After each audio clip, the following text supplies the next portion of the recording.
they're taking in this therapy, do you feel like in a way you are experiencing the times when they were listening to the music? In a way, I think so. I can see like happiness in their eyes, or, sometimes sadness if it's a sad song that I start playing, or I don't know. I feel like I can definitely experience what they were experiencing in a way. I mean, it's. It's kind of like time travel in a way. Yes, it is kind of like time travel.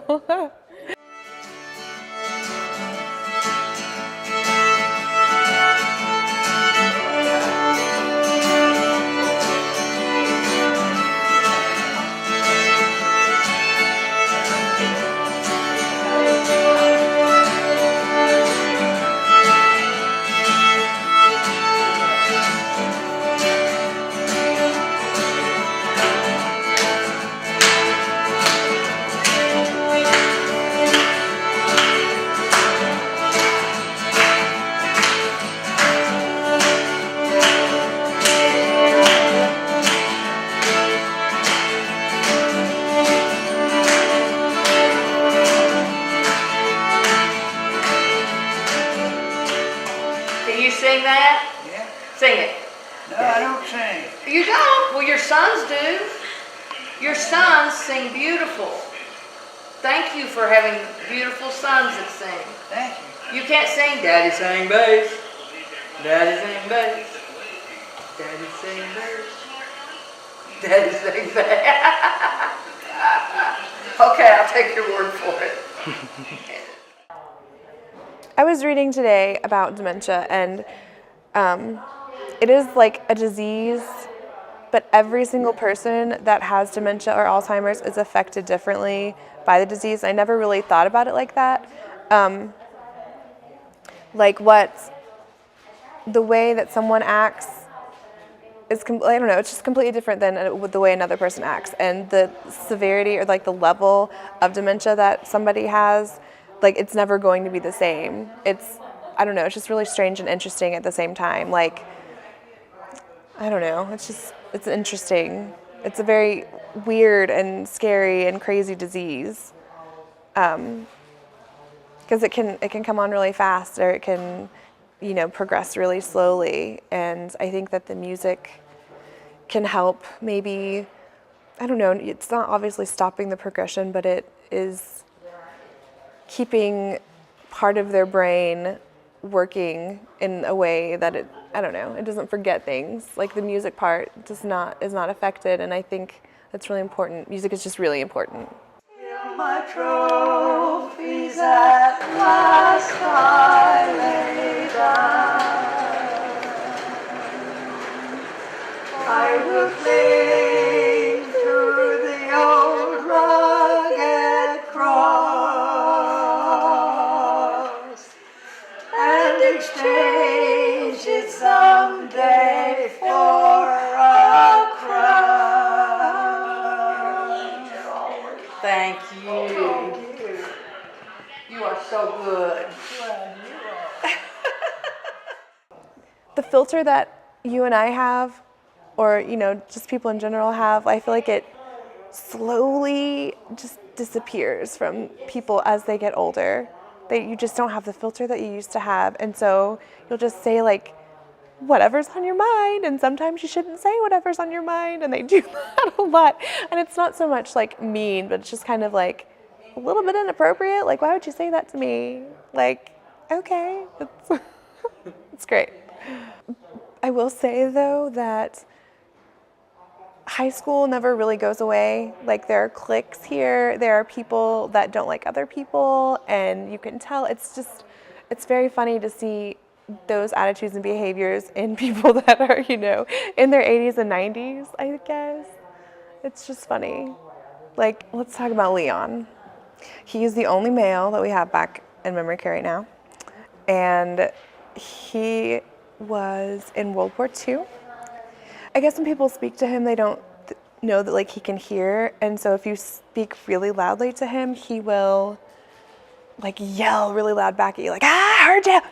Like, that's exactly how it responds. Yeah, I heard you. And when I turn on the music and he's listening to it, like, he just, I don't know, there's just something that goes off in his head and his eyes get all wide and he starts smiling, and you don't see a lot of smiles out of him. You know, he's just a very serious but sweet guy.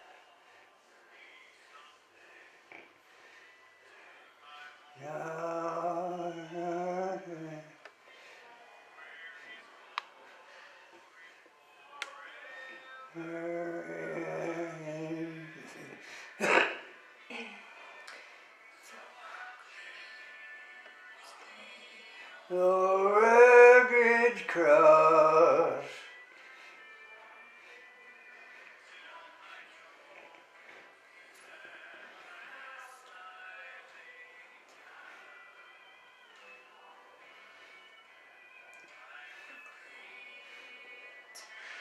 The rugged cross.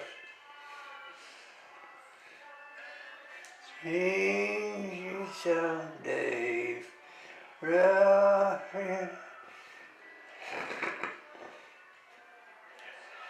How would you describe yourself? Easy going. Too easy. Ought to be tougher. I disagree totally. But my dad was a great example. He again showed us, me and my two brothers, how to work. He called himself the world's only four-eyed printer. That was his tagline. You called yourself the world's only four-eyed printer, didn't you? Right, four-eyed printer. And he made that picture and printed them up, and he would also, what you used to say, Biddy did it, and Biddy did it again, right? All one word, no spaces. Just Biddy did it. I remember growing up, again, mostly working at the print shop, because it was obviously the thing that paid our bills and was a very important part of who we were. Dad was a big part of the community in Ada. Mom and Dad both were, and did you just decided there needed to be a printing shop in Ada, and you opened it up, right? Right. And it was job printing. So we printed envelopes, we printed letterheads, a lot of business forms, and that's one of the things that he did. And it was not just Ada, most big area in southeastern Oklahoma. Tell them about flying that P-47. What was that like? Oh, it was out of this world. Propeller plane, as big as it was.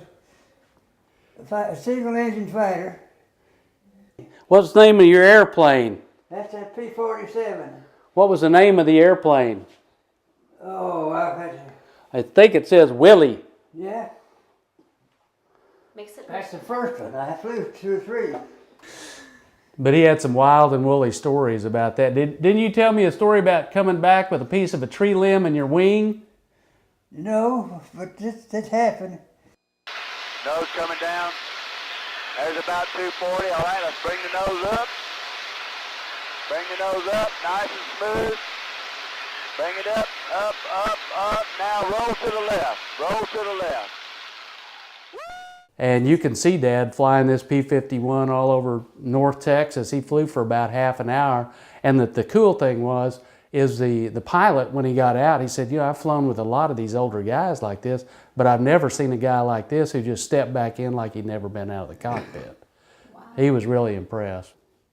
School day memories, huh?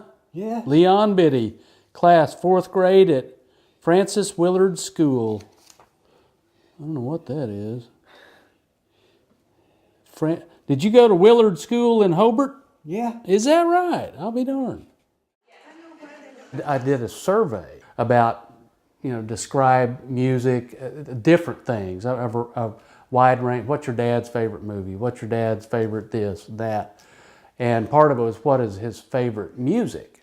And I wasn't sure. I just got to guess. But I know that he and Mother always liked Sam Cooke and some of these singers from back in the day. And Benny Goodman. Benny Goodman, there we go. And so we gave a shot with the big band stuff, and it just kind of, he really took to it and really enjoys it. Thank you for coming. Well, yes. Did you have a good time? Did you have a good time? It has kind of manifested itself in just a lot of health issues, dehydration, malnutrition, sleep deprivation, hearing voices and that kind of thing. And we always have hope, and the thing that I have is a sense of doing what you can to get the best out of the time that you got.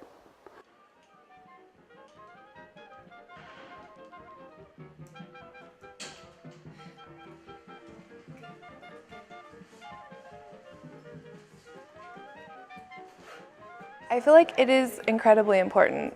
Music touches people, everybody in a different way, and according to research that I've done, part of the brain that stores music memory is not affected by Alzheimer's, or is like one of the last parts of the brain to be affected by Alzheimer's. Like, it reaches into a part of this person that is not affected by the disease, and they're able to feel things. Like, if they hear a certain song, they feel things, or they just know, like, they're in a different place in a different time, and I've seen it in person, and it's incredible. Did you ever like country music? Not particularly. And did you ever like rock and roll music? Not particularly. Did you ever like, let me think, what would be another one?